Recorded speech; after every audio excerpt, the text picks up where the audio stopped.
But you could just hear them go over, and you would just say, "Oh my goodness, is that the one that's going to land there?" I don't know why it scared you so when it wasn't, it wasn't anybody in it, and yet because we were bombed when we were in the 39th, we were bombed by a railroad gun for a couple of nights, but fortunately. We didn't. Nobody got hurt or nobody got killed. It did hit our mess hall slightly, but not enough to give it, make it so we couldn't use it. But we had to spend a couple of nights down in the basement of the building there, until they got the railroad gun. This is back now when we were in Germany. Yeah, I'm back in the Germany with the 39th now. Yeah. And I don't know. I guess that's the main thing that I can tell you. I do remember one Christmas. We were in this place, and it was quite close to the line, the front, because we could hear the trucks going and the tanks going back and forth outside. And we were going to have this Christmas party, and we thought they were going to play. Oh, Should Old Acquaintance Be Forgot? And so that we could all sing that. But they did play that. When they played, isn't that awful? I can't forget what they did play. But they did play the right song, and so we couldn't sing that song. Everybody was very disappointed because we couldn't sing. But I can't remember. I can't remember what I was doing in 1924. Yeah, some people remember, where they were on Christmas. So.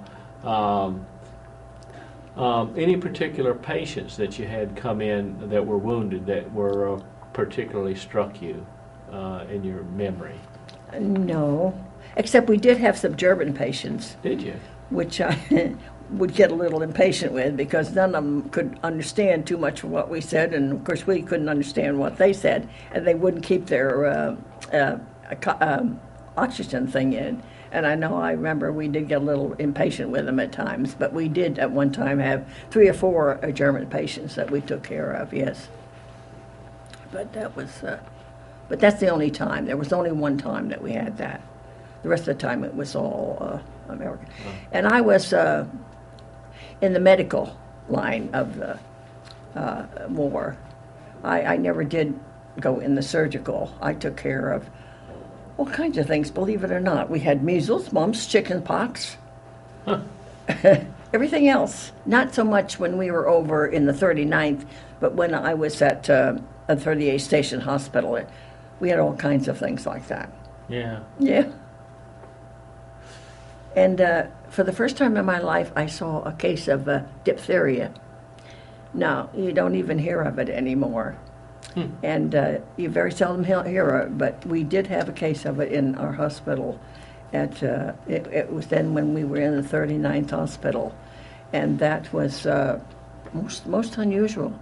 The poor soul he didn't make it, because they don't usually make it, because you get a film that grows over your throat there with the diphtheria, and you don't make it. But he didn't make it, no. But it was so unusual, because that's the only case I've ever heard of it or ever seen. And how he ended up with it, they don't know. Yeah. Well, what were some of the typical problems that you think that came through after you were out of England and in the battlefront as people were coming back? Besides being wounded, what were some of the other illnesses that came back? Oh, well, that's what I was trying to think of not too long ago myself, but I can't. Isn't it strange? Most of them were not real awful illnesses. Most of them, of course, were GI upsets or, nasal upsets or something. And I cannot remember that there were any real awful illnesses. Mm-hmm. No, I can't. Except that we did have one case of salmonella. No, botulism. Botulism, that's right. That they got from food that wasn't cooked properly from home. And he did not make it either, but we did have one case of that, which was unusual. So as you